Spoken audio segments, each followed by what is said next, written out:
vote of no confidence against the Department of Homeland Security Secretary Alejandro Mayorkas. Listen. The Secure Fence Act mandated that the Secretary of DHS, that would be you, achieve operational control of our borders. Mr. Secretary, our borders are not under control. Mr. Secretary, you are derelict in your duties. I would be derelict to not do something about this.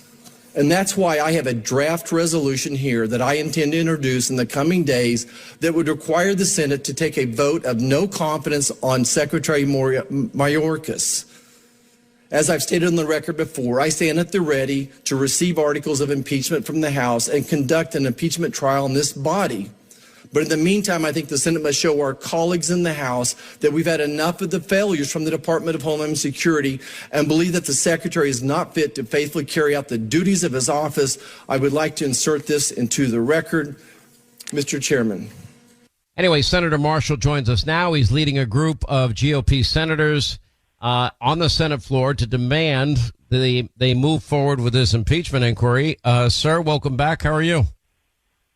Yeah, Sean, Happy New Year to you and your listeners. I'm good. I appreciate you having me on, and this is a great discussion. The Secretary's been derelict in his duties for 3 years now, and it's time to do something about it. We're happy that the House is moving on with an impeachment trial.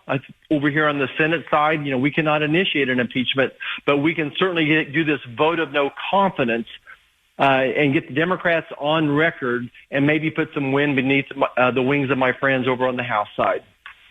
Well, I think they definitely need help. Now, what did you think of this budget compromise deal in terms of border security? Well, I think we have a long ways to go yet. We haven't seen any of the details of this yet.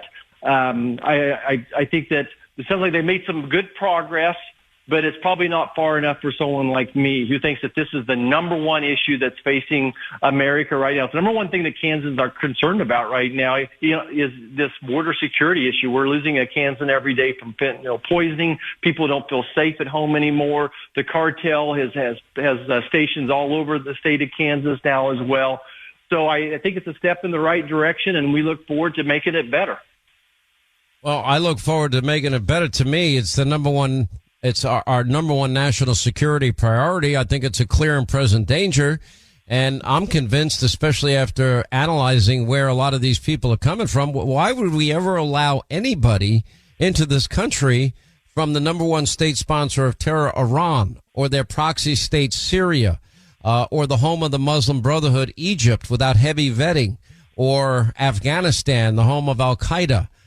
Or Russia or China. 26,000 people they've encountered from China at our southern border, 12,000 from Russia. Now, can you explain to me, do you think all the people that are coming from all of these countries making their way, the trek to our southern border, do you think they're coming here because they just want a better life for themselves and their families? Or is it more likely, and probably 100% likely, that many of them are coming here with nefarious intentions, and even probably some terror cells are going to be the net result of all this? Right, Sean. So to your point, tens of thousands of aliens of interest have crossed our border illegally. We have 1.7 million gotaways. We don't know who they were, where they're from, or what they're doing as well. And to your point again, this is the number one most immediate national security threat that this nation is facing.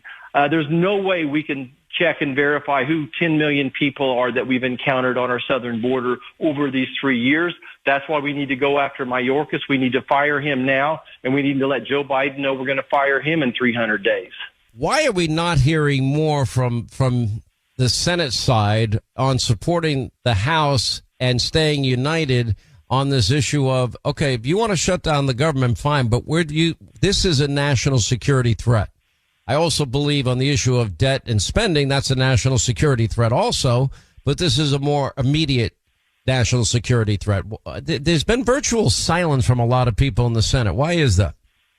Well, Sean, I can't speak for other senators. I do think that there's a little bit different mantra over here. that generally they are more quiet than people that are in the House. But certainly, I think there's a group of us that have been very vocal. I've been screaming about the border since before I got elected to the Senate. Well, you've been doing it. Marco Rubio's been doing it. Rick Scott's been doing it. Ted Cruz has been doing it. Rand Paul's been doing it. Senator Kennedy, but not everybody. And I don't hear a lot from the Republican leadership in the Senate on it, and I don't see a resolve in these budget negotiations to insist on border security. Why?